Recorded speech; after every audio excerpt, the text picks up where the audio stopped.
안녕하십니까. 한국경제의 국강 수강생 여러분, 담당 교수 이충렬입니다. 오늘 여러분은 한국경제의 2022년 1학기 수업을 모두 마쳤고 시험도 봤습니다. 그 무크 강의라는 것이 도입돼서 새롭게 진행함에 따라 가지고 모든 것을 온라인으로 여러분을 하게 되어 있습니다. 강의도 그렇고 인사도 그렇고. 그래서 마지막으로 이 강의 마치면서 여러분의 당부의 말씀이 있어서 지금 이 녹화를 진행하는 것입니다. 이번 학기 이제 수강생 수가 347명입니다. 꽤 많은 학생이죠. 확실치는 않지만 이 347명의 한 강의 수강하는 게 우리 세종 캠퍼스, 고려대학교 세종 캠퍼스 단일 과목으로 가장 많은 학생이 수강한 과목으로 제가 생각하고 있습니다. 지난 학기 이제 이 무크 강의 형태로 이제 처음 시작이 된 다음에 수강생 수는 이제 계속 늘어나고 있습니다. 알다시피 이제 이 강의가 국어로 하는 강의뿐만 아니라 오프라인 수업에서 영어로도 진행이 됩니다. 이 영어 강좌에는 116명이 수강했습니다. 그럼 이 347명의 학생과 116명을 합하면 이 한국경제라는 과목을 2022년 1학기에 들어 수강한 학생은 약 463명입니다. 그리고 이 모든 학생이 다 수업을 다 끝까지 듣고 또 시험을 다 봤냐, 이건 또 다른 문제고요. 아마도 이번 학기 수강생들하고 또 다음 학기에 또 이게 진행이 될 거기 때문에 제 생각으로 한 700에서 800명의 학생이 이 과목을 수강할 거라고 생각합니다. 우리 세종 캠퍼스 입학생이 한 1,500명이라고 생각하면요, 대체로 한 우리 학교 들어온 학생, 입학생들이 한 반 정도가 이 과목을 수강한다고 볼 수가 있겠습니다. 굉장히 어떻게 보면 많은 학생이 수강하는 과목이죠. 그리고 이제 지난 학기에 이 과목을 이제 무크 형태로 진행하라고 계속 또 오프라인으로 해왔으니까요. 여러 학생들의 이제 그 문의사항도 있었고 또 이거 좀 고쳐줬으면 좋겠다 하는 내용들이 이제 몇 가지가 있었습니다. 그 첫 번째 사항이 이제 뭐였냐면, 모든 강의가 아다시피 여러분 제가 이제 수업을 하면서 PPT를 여러분한테 드렸고, 그 다음에 이제 그 PPT가 이제 화면이 나오면서 제가 강의하는 형태로 진행이 됩니다. 근데 문제는 어떻게 돼요? 이 내용을 좀 더 자세히 알고자 하거나 명확하게 알고자 해서 좀 읽어보고 싶은 내용이 없다는 겁니다. 사실 이런 내용으로서 한국경제를 강의한 것은 뭐 제가 처음이었고 또 이렇게 한 사람도 없었기 때문에 책이 없는 건 당연한 거죠, 자세한 내용. 그래서 이제 이번 학기에 아다시피 처음으로 PDF 형태로 제가 이제 공부를 했죠. 그러니까 각 한 시간 수업 내용을 갖다가 한 챕터씩으로 해가지고 제가 이제 글을 써서 보다 자세한 설명을 해서 책으로 만들었습니다. 그리고 이제 발간은 물론 안 했습니다. 아직까지 내용도 고쳐야 될 거 많고, 또 요즘 같은 세상에 이렇게 또 책으로 만들어야 되냐, 종이 형태의 책으로 해야 되냐, 뭐 여러 가지 의견이 있어가지고 여러분한테 강의에 수강에 도움이 되고자 이제 한국어로 된 걸 만들어 제공했습니다. 그리고 이제 또 시험에 대해서 여러 가지 문제가 많았어요. 뭐냐면 이게 객관식 시험으로 여러분한테 제공이 되다 보니까 뭐 1, 2, 3, 4 중에 하나를 이제 여러분이 선택을 하는 건데 그게 좀 불분명하다라는 질의사항이 좀 많이 있었어요. 뭐 학생들이 그에 문의를 하는 건 지극히 당연한 겁니다. 근데 문제는 이제 뭐냐면 저희들은 대학 교수잖아요. 그러니까 무슨 얘기냐면 시험 문제를 만들어서 이번 학기에 사용하고 다음 학기에 쓸 수 있지 않죠. 또 바뀝니다. 무슨 얘기냐면 매년 새로운 내용도 만들고 넣고 빼고 뭐 이래 가면서 조금씩 바꿔가는 게 대학의 교육의 특징입니다.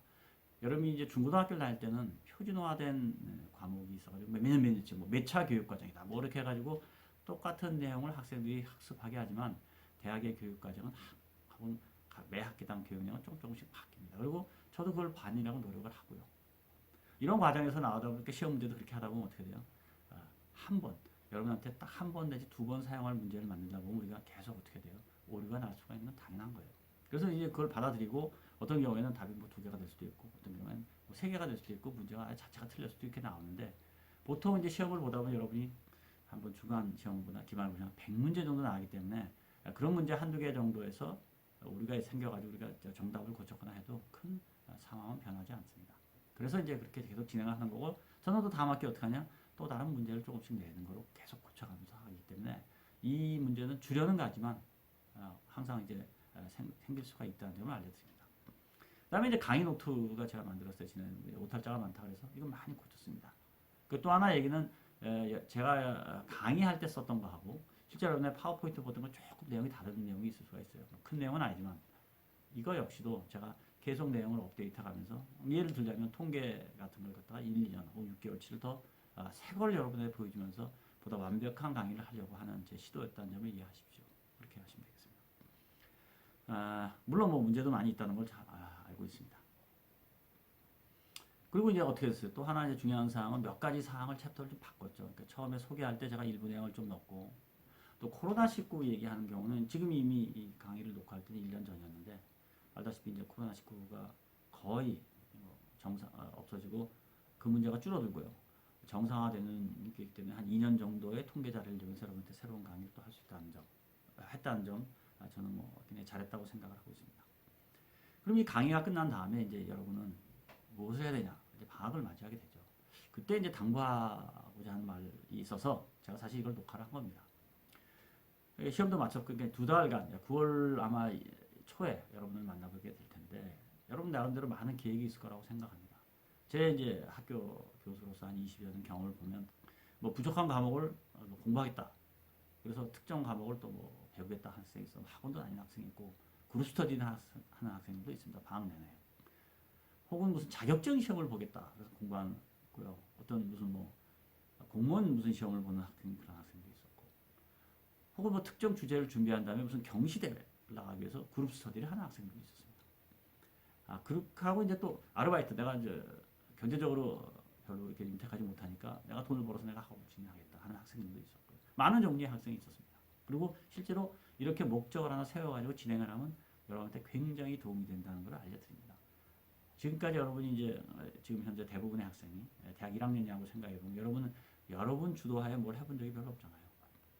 대부분이 고등학교를 졸업할 때까지는 주어진 스케줄 혹은 주어진 일정에 따라 모든 걸 움직이고 또 부모가 많이 관여를 했고 여러분이 이제 대학생이 됐으니까 여러분 주도적으로 해야 되는데 과연 주도적으로 뭘 해야 되냐 하는 문제가 있죠.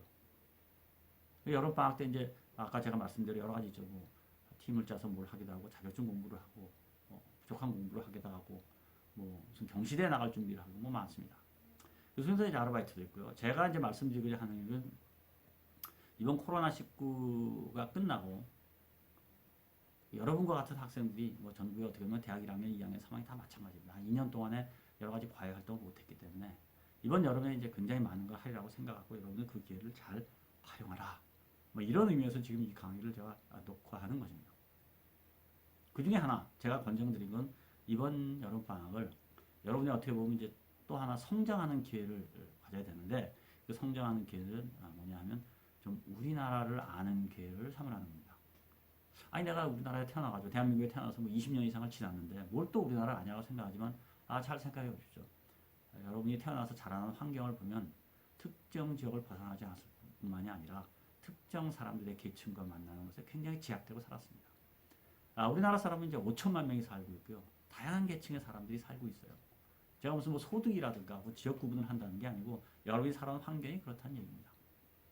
그 뭐 계층별 이런 뭐 불균형이다 이런 얘기를 하는 게 아니고 여러분은 앞으로 5천만 명이 사는 이 사회에 살아서 여러분이 생활하기 위해서는 많은 사람을 이해하고 그 사람들과 같이 활동을 해야 된다는 얘기를 하는 의미에서 이 말을 하는 것입니다. 자, 가장 먼저 이제 말씀드린 내가 한국 경제 얘기를 하면서 굉장히 이 강의가 다른 강의, 다른 사람이 하는 한국 경제가 독특한 점이 있다 그러면 계속해서 저는 어떻게 했죠? 세계 경제와 혹은 세계 다른 나라와 우리나라를 비교했고 또 우리나라 사람, 우리나라가 갖고 있는 특성이 뭐냐를 강조하면서 우리가 나온 경제법 성과를 갖다가 비교를 했습니다. 이게 굉장히 중요한 얘기죠. 왜 우리가 다른 사람과 다른 성과를 보였냐 그래서 우리가 어떤 점이 다르냐는 걸 강조를 했습니다. 이건 왜 강의와 교과서적인 얘기고 실제로 여러분 학생들은 이걸 얼마나 알고 있냐 느꼈냐는 건 또 다른 문제입니다.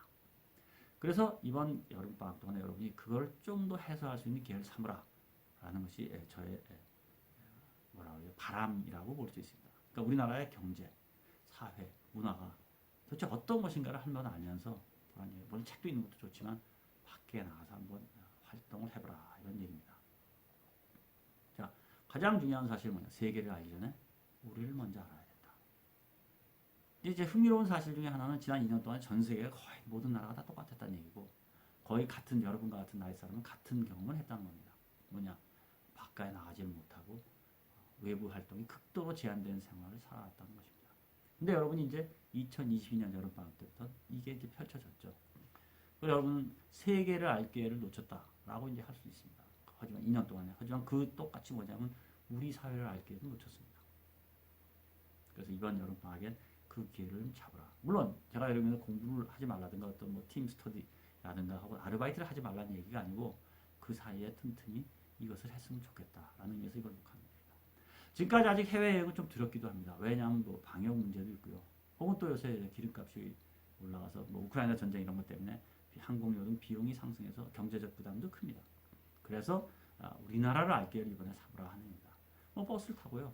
뭐 기차를 타고 전국을 다니십시오. 버스라고 뭐 타는 것이 그렇게 힘든 것도 아니고 기차라고 하는 것이 꼭 KTX를 타고 다니는 얘기가 아니에요.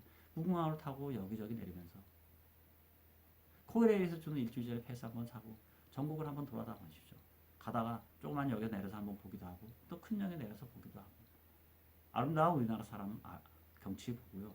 사람들을 만나고 알면서 한번 이해해 보십시오. 한국 경제를 이해한다는 게 이 과목 자체가 한국 사람과 한국 문화를 다 이해하는 것을 포함하고 있다는 것입니다. 강원도에 가서 높은 산도 한번 보고요. 호남 지역에 가서 넓은 평야도 한번 보십시오. 이 나라가 이런 것이 다 있구나라는 걸 이해하고 남해의 다도해를 보면서 참 아름답다는 걸 느끼게 됩니다. 그리고 또 이제 한국경제예시에 배웠죠. 영남 지역에 가면 이제 공업단지라는 게 이렇게 됐구나. 호남 지역에 가서 야 농촌이 이렇게 움직이고 있구나. 그리고 이제 저 한번 예를 들었죠. 서울에 있는 구로동에 가면 뭐야 돼요? 과거 구로동 사람들이 여러분의 할머니 시대 사람들이 어떻게 고생을 했냐 하면서 산업을 이끌어내야 하는 것도 보이는 뭐 천시간도 한번 봤을 테고요. 또 여의도에 가면 이제 증권맨들이 돌아다닙니다. 얼마나 바쁘게 돌아다니는 증권맨, 금융맨도 한번 보고 또 판교에 가서 서울 경기도 판교에 가면 벤처기업들이 이렇게 움직이구나. 나는 어떻게 해? 하는 걸 관찰해 보십시오. 여러분이 신문 이상이라가 인터넷에 다 있어요. 근데 그거는 여러분의 머릿속으로 생각하는 거고 여러분 가슴 속으로 느끼는 것이 굉장히 중요하다는 것입니다. 뭐 그럼 판초에 가서 내가 뭘 하냐? 여러분 친구 사단의 팔촌이고 뭐 해서 거기 근무하는 사람 보면 찾아가 보고 여의도에 가서 증권 쓰니까 내가 아는 사람도 하나도 없는데 들여다보면 친구, 뭐 친척, 뭐 사촌, 누나, 학교 선후배 찾아보면 다 있습니다. 그런 사람 만나보면서 그런 사람 생활이 어떤지 한번 물어보기도 하고요. 하는 것이 제가 이번 여름에 여러분한테 권장하는 겁니다. 결론적으로 얘기하면 여러분이 2달 후에 학교에 다시 나타났을 때는 좀 더 넓은 시야를 갖고 많은 경험을 하고 학교에 나타나길 바랍니다. 그러니까 제가 여기서 학기 동안에 해줄 수 있는 건 여러분에게 지식으로서 머릿속에 줄 수 있는 거지만 여러분이 가슴속에 느낄 수 있는 것은 여러분이 찾아야 합니다. 그 찾는 방법은 여러분이 찾아야 하고 그것도 역시 노력을 하면 되는 겁니다. 자, 그러면 이번 학기 강의 내는데 수고했고요. 다음 학기에 보겠습니다. 감사합니다.